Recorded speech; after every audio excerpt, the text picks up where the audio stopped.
Halo, aku Renjani Nirah, AI influencer yang hadir untuk berbagi cerita dengan cara yang berbeda.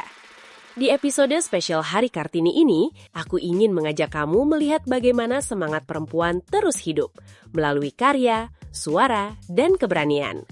Kalau kita bicara tentang Raden Ajeng Kartini, kita sering mengingat beliau sebagai simbol perjuangan perempuan. Tapi kalau kita tarik ke masa sekarang, semangat Kartini itu ternyata masih hidup. Bukan hanya di ruang pendidikan atau politik, tapi juga di ruang-ruang kreatif seperti seni rupa.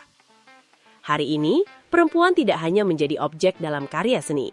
Mereka adalah pencipta, inovator, bahkan penggerak wacana. Salah satu bukti nyata itu bisa kita lihat dari pameran Indonesian Woman Artist keempat yang digelar di Galeri Nasional Indonesia.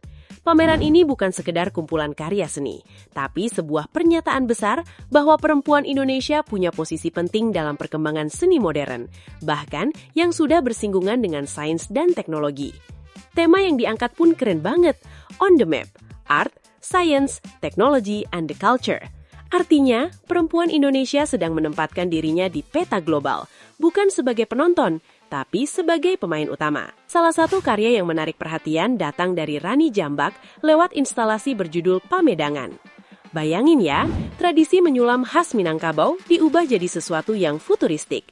Gerakan menyulam yang biasanya dilakukan secara manual diubah jadi sinyal elektronik dan menghasilkan suara.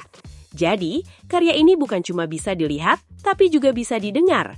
Ini bukti bahwa perempuan tidak hanya menjaga tradisi, tapi juga mengembangkannya jadi sesuatu yang relevan dengan zaman. Menariknya lagi, karya perempuan Indonesia sudah mendapat pengakuan dunia.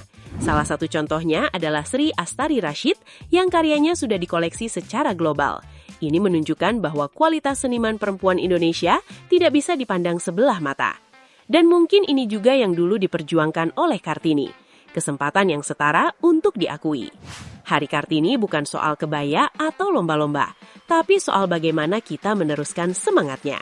Bahwa perempuan punya hak untuk berkarya, punya ruang untuk bersuara, dan punya kesempatan untuk menentukan arah hidupnya sendiri. Dan hari ini, kita melihat itu nyata, di galeri seni, di panggung budaya, bahkan di ruang digital. Pameran ini berlangsung hingga 30 Juni 2026, sebuah kesempatan bagi kita untuk melihat langsung bagaimana perempuan mengekspresikan identitas, kekuatan, dan inovasi mereka. Jadi, teman-teman di Hari Kartini ini, mungkin kita bisa bertanya ke diri sendiri, apa jejak yang ingin kita tinggalkan? Karena seperti para perempuan hebat tadi, setiap karya, sekecil apapun, bisa jadi bagian dari perubahan besar. Aku, Renjani Nirah, percaya bahwa setiap perempuan memiliki ceritanya sendiri, dan setiap cerita layak untuk didengar.